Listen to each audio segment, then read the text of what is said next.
وہ سب سے اہم آیت ہے اور سب سے بڑے بڑے گناہ اس آیت میں اللہ تعالیٰ بتاتا ہے. اس میں فرمایا قل تعالوا اتل ما حرم ربکم علیکم. اے نبی صلی اللہ علیہ وسلم آپ کہہ دیجئے آؤ میں تم پر تلاوت کرتا ہوں ان چیزوں کی جن کو اللہ نے تم پر حرام قرار دیا ہے. اور ان میں سے پہلی چیز کیا ہے؟ اللہ تشرکوا بہ شیئا، کہ اللہ کے ساتھ کسی بھی چیز کو شریک نہ کرو.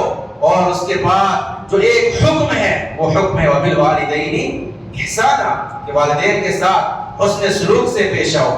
اتنا زیادہ حسن سلوک کرنا ہے، اگر اللہ کی نافرمانی نہیں تو والدین کی ہر بات ماننی ہے. اگر اللہ کی نافرمانی نہ ہو، کیونکہ لا طاعت لمخلوق فی معصیت الخالق، اگر اللہ کی نافرمانی کے لیے ماں باپ کہیں تو ان کی بات نہیں ماننی ہے، نہیں سننی ہے. اس کے علاوہ جو بھی دوسرے معاملات ہیں ان میں ان کی بات مانی جائے گی، سنی جائے گی. تو اس آیت میں بھی بڑے بڑے حقوق کا تذکرہ ہے، بڑے بڑے گناہوں سے بچنے کا فرمان ہے. اس میں یہ بھی ہے وَلَا تَقْتُلُوا أَوْلَادَكُمْ خَشْيَةَ إِمْلَاقٍ، اسی آیت میں سورہ انعام کی، کہ اپنی اولاد کو رزق میں تنگی کے ڈر سے قتل نہ کرو. اور وَلَا تَقْرَبُوا الْفَوَاحِشَ، اور دوسری بہت سی چیزیں ہیں. اور اسی طرح ایک عظیم آیت سورہ بنی اسرائیل کی یا سورہ اسراء کی، اس میں اللہ تعالیٰ والدین کا اپنی توحید کے بعد والدین کا تذکرہ کرتا ہے اور ان کے ساتھ حسن سلوک کا حکم دیتا ہے. وَقَضَىٰ رَبُّكَ أَلَّا تَعْبُدُوا إِلَّا إِيَّاهُ، کہ تمہارے رب کا یہ حکم ہے کہ تم اللہ کے علاوہ کسی کی عبادت نہ کرو. وَبِالْوَالِدَيْنِ إِحْسَانًا، اور والدین کے ساتھ حسن سلوک کرو، نرمی کرو، شفقت کرو. اور میں آپ کو بتا دوں، ایک چھوٹا بچہ جو ابھی چل نہیں سکتا یا پیدائش کے بعد جو بالکل چھوٹا بچہ ہے، جس کو ہر طرح کی نگرانی، نگہداشت اور کیئر کی ضرورت ہوتی ہے، جو بوڑھے ہوتے ہیں ان کو اس بچے سے بھی زیادہ کیئر اور نگرانی اور شفقت کی ضرورت ہوتی ہے. جو بوڑھے، جو بزرگ ہوتے ہیں ان کو اس چھوٹے بچے سے بھی زیادہ حفاظت کی، کیئر کی اور دیکھ ریکھ کی ضرورت ہوتی ہے. کیونکہ اللہ تعالیٰ واپس پلٹا دیتا ہے. جس طرح ایک بچہ کمزور پیدا ہوتا ہے، اللہ تعالیٰ نے ایک سسٹم بنا رکھا ہے. اللہ نے کہا کہ اللہ تعالیٰ نے جہاں تذکرہ کیا کہ کیسے میں نے انسان کو پیدا کیا، وَلَقَدْ خَلَقْنَا الْإِنسَانَ مِنْ سُلَالَةٍ مِنْ طِينٍ ثُمَّ جَعَلْنَاهُ نُطْفَةً فِي قَرَارٍ مَكِينٍ، کہ ہم نے انسان کو مٹی سے یا کیچڑ والی مٹی سے پیدا کیا، پھر ہم نے اس کو نطفہ بنایا. ثُمَّ خَلَقْنَا النُّطْفَةَ عَلَقَةً ثُمَّ خَلَقْنَا الْعَلَقَةَ مُضْغَةً ثُمَّ خَلَقْنَا الْمُضْغَةَ عِظَامًا ثُمَّ كَسَوْنَا الْعِظَامَ لَحْمًا، کہ ہم نے اس کو نطفے سے پیدا کیا، پھر اس کو ہم نے لوتھڑا بنایا خون کا، پھر ہم نے اس کو گوشت کا ٹکڑا بنایا، پھر ہم نے اس گوشت پر ہڈیاں چڑھائی یا ہڈیاں بنائی اور ہڈیوں پر گوشت چڑھایا، پھر ہم نے ثم انشأناه خلقا آخر، پھر ایک مکمل انسان کر کے اس کو پیدا کیا. اور ایک وہاں پر ایک سورہ حج میں اللہ تعالیٰ فرماتا ہے کہ ہم انسان کو ارذل عمر کی طرف لوٹا دیتے ہیں. یعنی کہ جس طرح ایک بچہ پیدا ہوا تھا، آہستہ آہستہ اسٹیپ بائی اسٹیپ اس کی عقل میں اور اس کے جسم میں پختگی آئی. اسی طرح جب انسان بالکل جوان ہو جاتا ہے اور جوانی کے بعد پھر زوال شروع ہو جاتا ہے، پھر آہستہ آہستہ اپنے بچپن کے انداز میں وہ لوٹتا رہتا ہے. اسی طرح کمزور، اسی طرح بھولنا، اسی طرح اس کو دوسرے کی مدد کی ضرورت. تو ایک بوڑھے کو، ایک بزرگ کو، ایک جو ہے ضعیف العمر کو چھوٹے بچے سے زیادہ کیئر اور نگہداشت کی ضرورت پڑتی ہے اور دیکھ ریکھ کی ضرورت پڑتی ہے، حسن سلوک کی ضرورت پڑتی ہے. تو اللہ تعالیٰ نے سورہ بنی اسرائیل میں فرمایا کہ وَقَضَىٰ رَبُّكَ أَلَّا تَعْبُدُوا إِلَّا إِيَّاهُ وَبِالْوَالِدَيْنِ إِحْسَانًا، کہ اللہ تعالیٰ کا یہ حکم ہے کہ اللہ کے علاوہ کسی کی عبادت نہ کی جائے اور والدین کے ساتھ حسن سلوک سے پیش آیا جائے.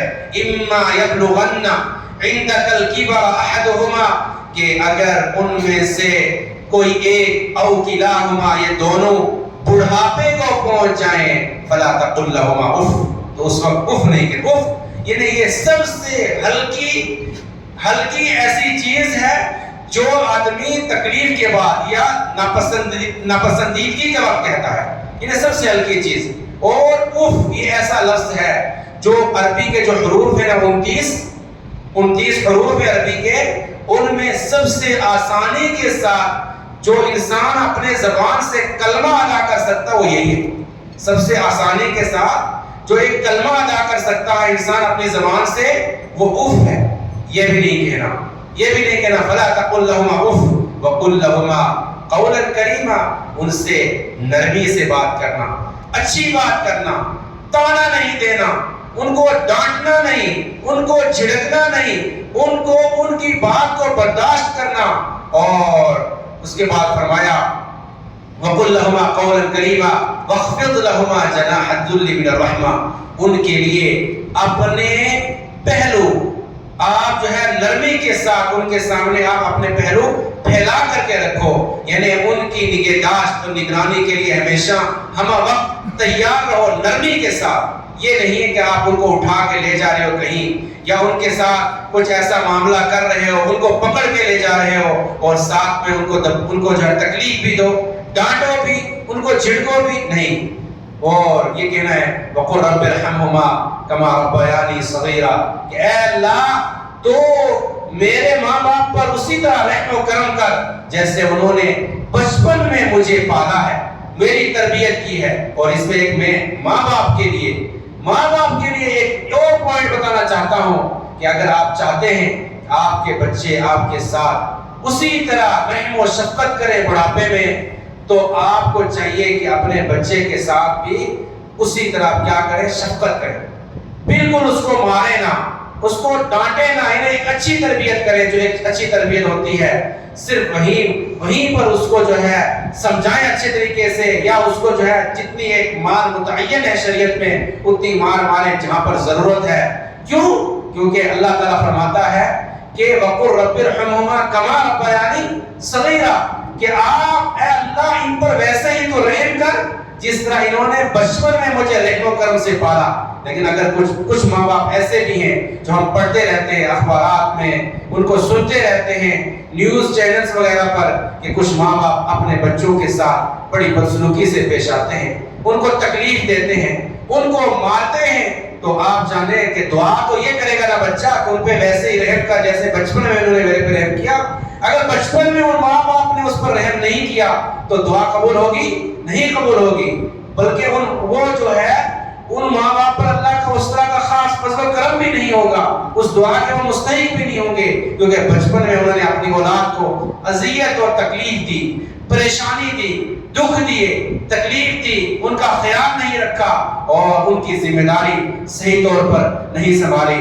اللہ تعالیٰ سے دعا ہے کہ اللہ تعالیٰ ہمیں اپنے والدین کے ساتھ حسن سلوک کرنے کی توفیق عنایت فرما، اللہ تعالیٰ ان کے ساتھ صلہ رحمی کرنے کی توفیق عنایت فرما۔ اللہ تعالیٰ ہم میں سے جن کے بھی والدین بزرگ ہو چکے ہیں یا ان میں سے کوئی بھی باحیات ہے یا دونوں باحیات ہیں، اللہ تعالیٰ ان کے ساتھ حسن سلوک کر کے جنت کو حاصل کرنے کی توفیق عنایت فرما۔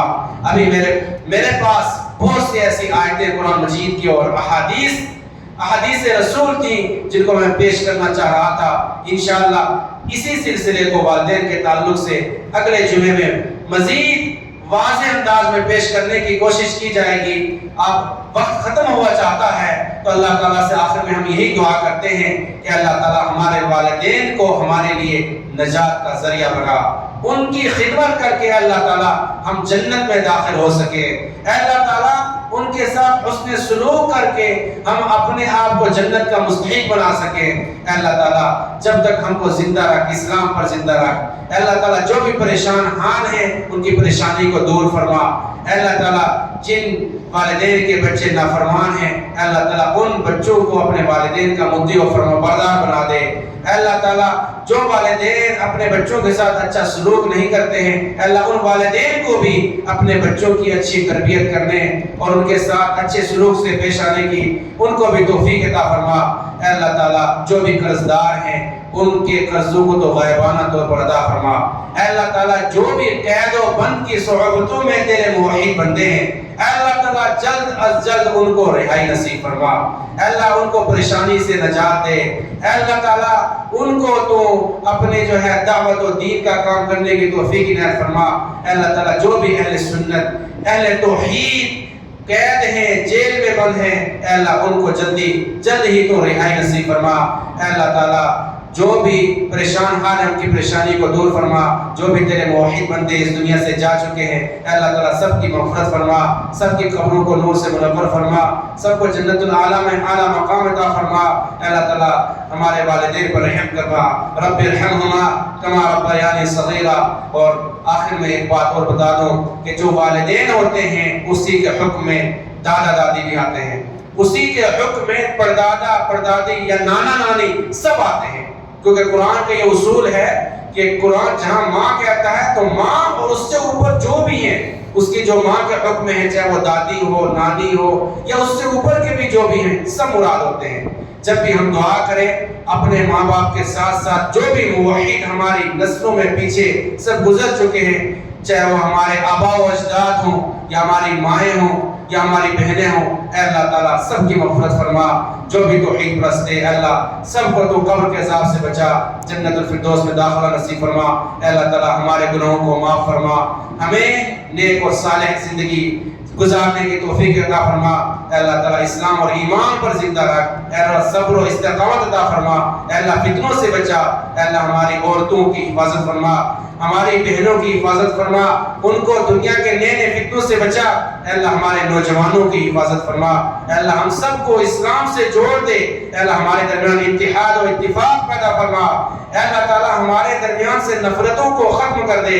اے اللہ تعالیٰ ہمیں دین سے جڑنے اور دین پر عمل کرنے کی توفیق عنایت فرما۔